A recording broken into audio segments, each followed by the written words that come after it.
कि वर्तमान की अशोक गहलोत सरकार ने भ्रष्टाचार के सभी मानबिंदुओं को पार करके नए बेंचमार्क्स ऐसे बना दिए हैं। राजस्थान में जिस तरह से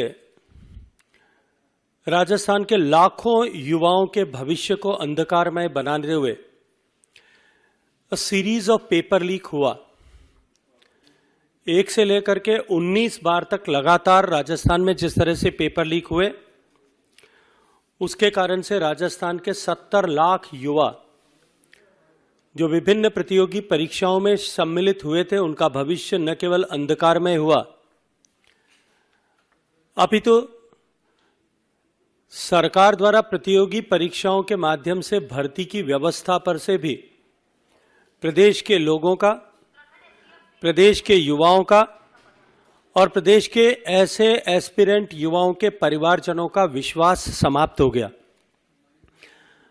उन 70 लाख युवाओं में से निश्चित ही अधिकांश युवा किसी गरीब के बेटे थे, किसी साधारण परिवार के बेटे थे, किसी किसान के बेटे थे, किसी आदिवासी परिवार के बेटे या बेटी थे, या किसी दलित परिवार के बेटे या बेटी थे, जिन्होंने पेट काट करके इस आशा के साथ में कि बेटे के द्वारा किए गए परिश्रम के चलते हुए जब उसे सरकारी नौकरी प्राप्त होगी, उसके जीवन में एक स्थायित्व आएगा और साथ ही साथ परिवार का सम्मान भी एक बार फिर पुनः स्थापित होगा।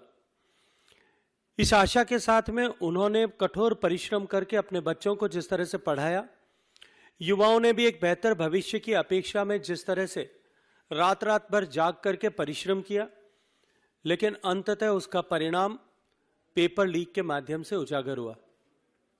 यहां दीगर बात यह है कि पहले पेपर लीक से लेकर के 19वें पेपर लीक तक लगातार सरकार और सरकार में बैठे हुए लोग इस पर लीपापोती करते हुए नजर आए। प्रारंभ के पेपर लीक के समय माननीय गहलोत साहब ने प्रतिक्रिया देते हुए फौरी तौर पर यह कहा कि इस तरह की घटनाएं होना सामान्य बात है और अन्य प्रदेशों में भी इस तरह की घटनाएं होती है। बाद में उन्होंने अपना राग परिवर्तित करते हुए राग में दूसरा सुर अलापा और उन्होंने कहा कि इसमें हम जांच करवाएंगे। वो क्रम न थमने पर बाद में उन्होंने फिर अपने राग में अपने सुर में तीसरा राग अलापते हुए कहा कि इसमें कोई भी अधिकारी और कर्मचारी लिप्त नहीं है। और निरंतर 18 पेपर लीक होने तक वो हर बार बिना मांगे ही कर्मचारियों, अधिकारियों और राजनेताओं को क्लीन चिट।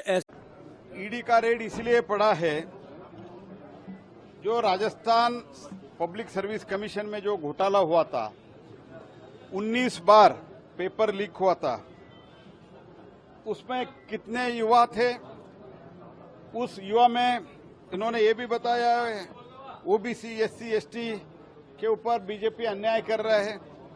उसमें एससी एसटी ओबीसी का छात्र नहीं था क्या? उसमें एससी एसटी ओबीसी का युवा नहीं था क्या? उसमें महिला नहीं था क्या? अगर आप ठीक तरह से, आपका जो एंटी करप्शन ब्यूरो है वो अगर ठीक तरह से व्यवहार करते तो, ठीक तरह से कार्रवाई करते तो ये क्यों होता था? आरपीएससी का member, Rajasthan public service commission का एक मेंबर आपने जो अपॉइंट किया था वो पकड़ा गया नहीं गएगा? और उनके साथ जो था एक राज्य मंत्री के दर्जा दिया था आपने, वो उनके कैश के सहित अरेस्ट हुआ था। बाद में जब आपने न्यायालय में मुकदमे दायर की रजिस्टर की, तब उसमें करप्शन क्लॉज हटाया था नहीं हटाया था? आपने जो 70 लाख के ज्यादा ऊपर जो लोग आरपीएससी में अप्लाई करते हैं, उन लोगों को घोर अन्याय किया है। और आपका एसीबी आपके अंडर है, इसलिए उनका संरक्षण करने का कोशिश किया। आपको करप्शन के खिलाफ लड़ने का तो हिम्मत नहीं है, लेकिन जब पैसे के साथ आपके व्यक्ति पकड़ा जाता है, आपके ऑफिस में, मीन्स राज्य सरकार के ऑफिस में गोल्ड के साथ पकड़ा जाता है, पैसा के साथ पकड़ा जाता है, क्या भारत? और उसके बाद जो इतने बड़ी मात्रा में रकम मिलते हैं, कैश मिलते हैं, वो कैश मनी लॉन्ड्रिंग के अंडर आता है नहीं आता है? देश में कानून है या नहीं है। ईडी की कार्रवाई चल रही है लगातार। पूरे राजस्थान के युवाओं को, हर व्यक्ति को मालूम है कि किस प्रकार से राजस्थान में जो पेपर लीक 17 बार पेपर लीक हुआ है और उसमें वास्तव में जो बड़े मगरमच्छ थे उन पे कार्रवाई नहीं हुई, सरकार ने कोई कार्रवाई नहीं की और युवाओं के भविष्य पे हथौड़ा चलाने का काम गहलोत सरकार ने काम किया है और उसमें बहुत बड़े पैसे का लेन देन हुआ है। नहीं तो 17 बार पेपर कैसे लीक होता है।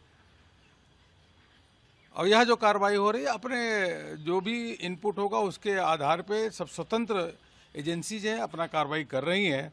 सभी को स्वागत करना चाहिए कि अगर निर्दोष है तो नहीं फंसेंगे, अगर गलत है तो जरूर फंसेंगे।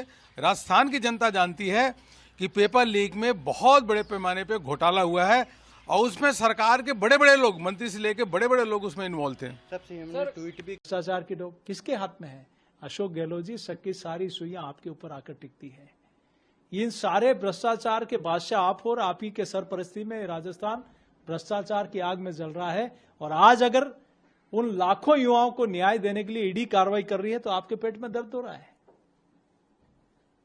अगर कोई गलत नहीं है तो डर किस बात का? जांच हो जाएगी, दूध का दूध और पानी का पानी हो जाएगा, फिर डर किस बात का है?